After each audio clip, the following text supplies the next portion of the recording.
제가 올해 성공하는 마지막 날입니다. 내년이면 다시 세 번이 생기지만 그래도 오늘 마지막이니 기쁩니다. 제가 설교를 준비를 하면서 평상시에 이렇게까지 생각을 하나 싶을 정도로 생각을 많이 하게 되더라고요. 그리고 그날은 본당 들어올 때 느낌도 다릅니다. 저 오늘 들어서는 순간부터 심장이 쿵쿵쿵 뛰면서 지금 여기서도 계속 뛰고 있습니다. 저희 교회는 평신도 설교가 있기 때문에 생명사랑 교우 모든 분들이 이 자리를 한번 경험해 보셨으면 좋겠습니다. 오늘은 대림절 셋째 주일입니다. 지난주 목사님께서 설교하신 것처럼 대림절은 그리스도가 나타난다는 의미와 함께 나타나신 그리스도와 함께 앞으로 나아가고 그와 더불어 새로운 세계를 함께 만들어간다는 의미가 있습니다. 그렇기에 올해의 대림절을 맞이하는 우리는 작년의 대림절 기간보다는 더 나은 세상을 만들어 가야 합니다. 대림절의 가장 대표적인 문구가 있습니다. 바로 하늘에는 영광, 땅에는 평화입니다. 이는 누가복음 2장에 예수님의 탄생을 목자들에게 알리는 천사와 거슬러 하늘 군대가 나타나 찬양하며 말하는 부분, 더없이 높은 곳에서는 하나님께 영광이요 땅에서는 주님께서 좋아하시는 사람들에게 평화로다 라는 부분입니다. 이는 높아지는 영광이 아니라 신이 인간으로 오는 것, 낮아짐의 자리에 오는 것이 하나님께 영광이고 주님께서 좋아하시는 사람, 즉 하나님의 뜻대로 살고 낮아짐으로 하나님을 사랑하고 이웃을 사랑하는 자들을 말합니다.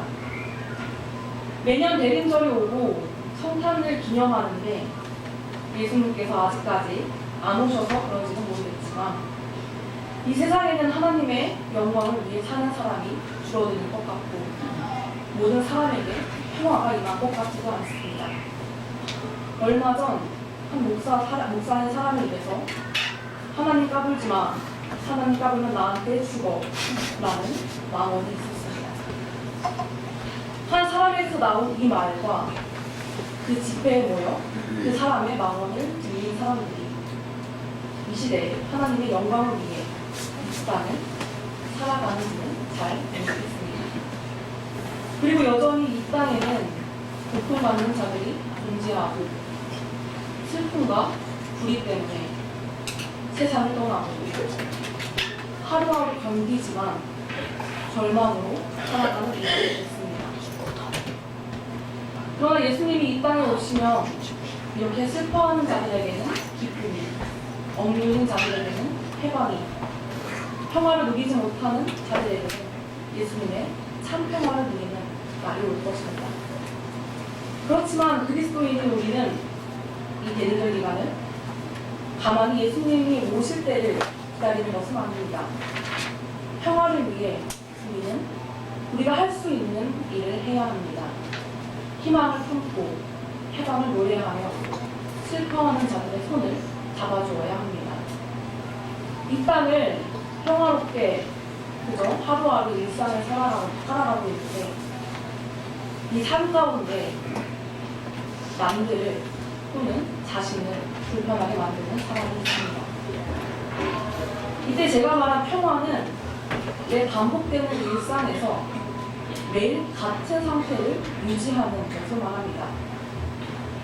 무력적 폭력만이 없는 내 삶 또는 그런 세상을 말합니다. 하지만 몇몇 사람들은 나의 평화를 어긋나게 만듭니다. 즉, 나의 일상에 변화의 바람을 일으킨 것입니다. 세상이 바뀌고 시간이 흐를수록 이 사회도 변하고 사람들의 관점 또한 바뀝니다. 그럴 때 어떤 사람들은 세상이 사회의 문화나 사회의 구조적 차원에서 폭력을 묵인하거나 정당화했던 것을 깨닫고 그것을 바꾸고자 합니다. 노르웨이의 평화학자인 요한 발프는 이 구조적 폭력과 문화적 폭력이 사라진 상태를 적극적 평화라고 합니다. 이 적극적 평화를 이루려고 하면 우리가 살아가는 사람들의 익숙한 일상을 깨려는 일이 발생합니다. 예를 들면 여성 참정권 문제, 노동운동, 노예해방, 인권운동, 미투운동 등 기존의 문화와 사회에서 암묵적으로 차별을 당해왔지만 그것이 차별인지도 몰랐거나 그 차별을 참으며 살아왔다가 자신들의 해방을 위해 싸우기 시작하는 것입니다. 그래서 이들은 다수의 일상을 불편하게 느끼게 합니다. 그러나 이런 변화는 모두 더 나은 세상을 만들어가는데 필요합니다. 결과적으로 남들을 불편하게 만드는 사람들, 즉 일상의 변화를 일으키는 사람들은 한번 바꿔 생각해보면 세상이 그들을 억압하고 있었는지도 모릅니다. 억압을 당한 사람들은 어느 시대를 불문하고 있습니다. 오늘 구약의 말씀은 사람들에게 해방과 위로를 선포하는 말씀입니다. 이사야서의 본문은 야훼 하나님의 영이 내린 사람이 주님이 자신을 보낸 이유를 말합니다. 그 이유는 가난한 사람들에게 기쁜 소식을 전하고 상한 마음을 싸매어주고 포로에게 자유를 선포하고 갇힌 사람에게 석방을 선언하고 주님의 은혜의 해와 하나님의 보복의 날을 선언하고 모든 슬퍼하는 사람을 위로하게 하기 위해서입니다. 가난한 사람에게 기쁜 소식은 어떤 소식일까요? 가난한 사람을 부하게 만들어주는 것일까요? 여기서 가난한 사람들에게 기쁜 소식이란 사회적 구조 때문에 가난한 사람이 될 수밖에 없고 자신들을 가난한 자로 만들어버리는 그 세상과 사람들로부터의 해방인 것입니다. 상한 마음의 원뜻은 마음이 부서진 이란 뜻인데 이는 세상을 살아가면서 사람들에 의해 또는 사회에 의해 마음이 부서진 자들입니다. 이런 사람들의 마음을 감싸주는 것, 그것이 야훼의 영을 받은 자가 해야 할 일입니다. 포로에게 자유를 선언하고 갇힌 사람에게 석방을 선언하고 주님의 은혜의 해를 선언하는 것은 무엇일까요? 이 부분은 레위기 25장에 나오는 희년법과 관련이 있습니다. 희년법이란 50년이 되는 해에 모든 것이 제자리로 돌아가는 법입니다. 이 희년법이 지금 포로되고 갇힌 자들에게 실행된다는 것입니다. 은혜의 해와 같이 나오는 하나님의 보복의 날은 사람들을 억눌렀던 자들을 보복하여 벌 준다는 것이 아니라 그들에게 하나님의 보복은 슬퍼하는 자들을 위로하고 해방시키면서 그들 손에서 갇힌 자들을 도와준다는 것입니다. 더 이상 그들은 누릴 권력이 없다는 뜻이겠죠. 마지막으로 야훼의 영을 받은 자는 모든 슬퍼하는 사람들을 위로해야 합니다. 마음이 부서지고 포로되고 갇혀있던 사람들을 위로하는 것이 하나님의 기쁜 소식인 것입니다. 그리하여서 슬퍼하는 사람들에게 제 대신에 화관을 씌워주고 슬픔 대신에 기쁨의 기름을 발라주시며 괴로운 마음 대신에 찬송의 마음에 가득 차게 하여 주는 것입니다. 이렇듯 이사야서의 본문은 슬퍼하는 사람들을 위로하고 그들에게 기쁜 소식을 전하라고 합니다. 오늘 이 시대를 살아가는 많은 사람들 중에도 슬퍼하는 자들이 많이 있습니다. 교회는 이런 사람들에게 기쁜 소식을 주고 위로를 줘야 합니다.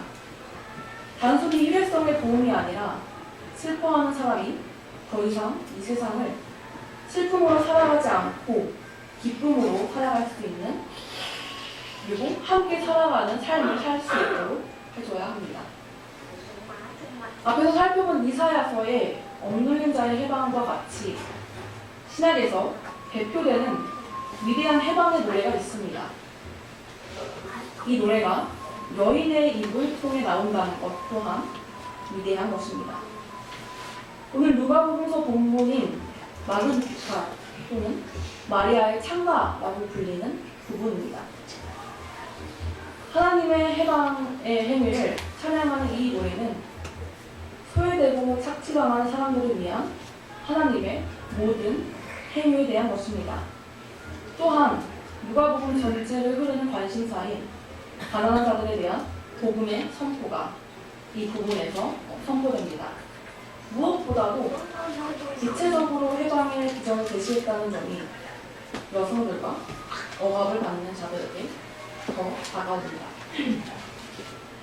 마리아는 이렇게 하나님께 노래합니다. 내 영혼이 주님을 찬양하며 내 마음이 내 구주 하나님을 좋아하는 그가 이 여종의 비천함을 보살펴 주셨기 때문입니다. 마리아는 자신을 비천한 사람이라고 표현합니다. 이 말은 달리 진실 같습니다. 사람이 자신이 스스로 비천하다라는 것을 아는 것은 어떤 상황이고 어떤 마음일까요? 그리고 그런 사람이 마리아처럼 노래가 나올 수 있을까요? 이 마리아의 찬가는 누가복음에서 뱃속에 아이가 있을 때 마리아의 입을 통해 고백됩니다. 당시 마리아의 나이는 12살 이상에서 많게 잡아야 10대 후반입니다. 그리고 아직 결혼하기 전에 아이를 가졌습니다. 당시 사회에서 결혼을 하지 않은 여인이 임신을 했다는 것은 죽을 수도 있는 범죄이자 여인으로서도 치욕스러운 문제입니다.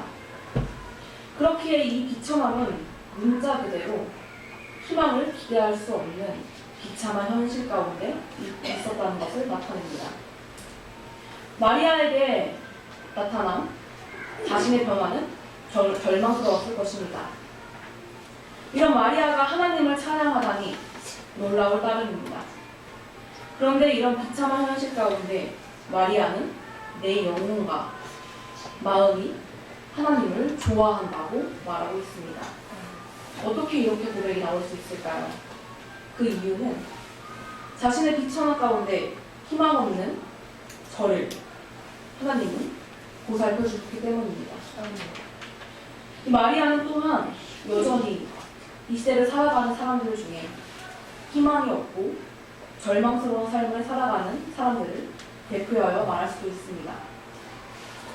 마리아 찬가의 중심 주제는 쓰라린 인생을 살았던 마리아는 어떻게 하나님을 찬송할 수 있었는가 하는 것입니다. 여기에는 분명히 다른 양편의 사람들이 있습니다. 한쪽의 사람들은 마음이 교만하고 권력이 있는 제왕이고 부유합니다. 다른 쪽의 사람들은 비천하고 줄인 사람들이지만 하나님은 두려워합니다. 세상의 사람들은 자신의 능력이 올라가고 사회적 위치가 올라갈수록 교만하여지고 권력을 가지면 가질수록 사람들을 보살피는 것이 아니라 자신의 이익을 위해 자신이 가진 권력을 사용합니다. 하지만 하나님의 자비하심, 긍휼하심은 그를 두려워하는 자들에게 대대로 있고 마음이 교만한 자를 흩으시고 제왕들을 그 왕좌에서 끌어내리시고 세상에 비천한 자를 들어 올리십니다. 줄인 사람들은 좋은 것으로 배부르게 하시고 부한 사람들은 빈손으로 떠나 보냅니다. 이 방식이 세상과는 다른 하나님의 방식입니다. 마리아의 찬가는 단순히 기쁨의 찬가는 아닙니다. 매우 표면적인 찬송입니다. 왜냐하면 하나님의 힘으로 기존 이 세상의 구도를 해체해버리기 때문입니다. 그 힘이 천사의 말처럼 또한 예수님께 있다는 것입니다. 예수님의 삶도 이와 같았습니다. 세상과 다른 기준으로 삶을 사셨고 세상이 돌보지 않은 자들을 사랑하셨습니다. 절망의 삶을 살고 있는 자들을 고치시고 그들에게 희망을 주고 본인 스스로 낮아짐으로써 그들과 함께 하셨습니다. 이것은 이 세상에서 평화를 누리지 못했던 자들, 매일매일 고단한 삶을 살아가고 심지어 그 삶이 자신의 죄 때문이라고 자책을 하고 사람들에게 비난을 받은 것이 그 자체가 나의 일상이다 라고 살았던 그들에게 하나님은 긍휼을 베풀고 그들에게 예수님의 평화를 안겨줍니다. 우리는 예수님을 평화의 왕이라고 부릅니다. 예수님의 평화는 다른 사람들이 주는 평화와는 다릅니다. 어쩌면 세상에게는 평화가 아닐지도 모릅니다. 예수님은 권력에 짓눌려 아무 말 못하는 그런 평화가 아니라 불의를 외치고 구조적, 문화적 폭력이 없는 평화를 우리는 계속해서 만들어 나가야 하고 예수님께서 이 땅에 오실 때 참 평화가 완성될 것이라 저는 믿습니다. 비록 모두가 누리는 평화는 만들어가기가 쉽지 않습니다. 하지만 서로 비난하지 않고 모든 사람과 소통할 때 우리는 전보다 더 나은 평화를 만들 수 있을 것입니다. 세계적으로 유명한 U2라는 밴드 그룹이 있습니다. 저는 알지 못했던 그룹인데 굉장히 유명하다고 하더라고요. 제가 아는 분이 이번에 그 내한을 해서 그 그룹이 공연을 보러 간다고 해가지고 처음 알고 제가 SNS를 하다가 지금 대통령까지 만난 것을 보고 한번 찾아봤습니다. 그리고 그거 찾아봤을 때 제가 감명받은 문구가 있습니다. 그 내한 공연 중에 띄었던 글입니다. 우리 모두가 평등할 때까지는 우리 중 누구도 평등하지 않다. 이런 문구가 뜨고 그리고 설리, 서지영 등의 얼굴이 스크린에 떴습니다.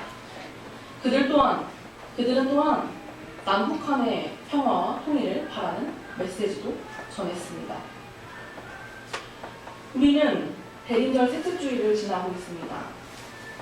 다음 주 수요일이면 예수님이 태어나신 성탄절이 옵니다. 왜 우리는 예수님을 기다리나요? 예수님이 오시면 이 세상은 어떻게 변할까요?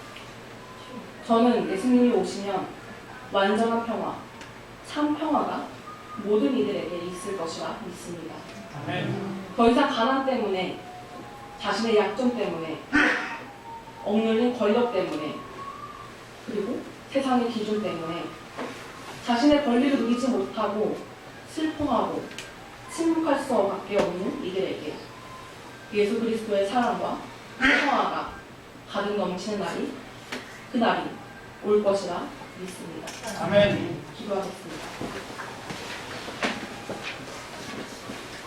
하나님, 주님이 마리아를 보살펴 주신 것처럼 이 땅을 살아가는 모든 슬퍼하는 자들을 보살펴 주십시오. 아멘. 교만한 자들을 흩으시고 당신의 긍휼하심이 줄인 자들에게, 비천한 자들에게, 마음이 상한 자들에게, 갇힌 자들에게 넉넉히 베풀어 주십시오. 아멘. 평화의 왕이시여 이 땅에 오시어 이 세상과 이 땅을 살아가는 모두에게 완전한 참 평화가 있게 하여 주시옵소서. 아멘. 예수님의 이름으로 기도드립니다. 아멘.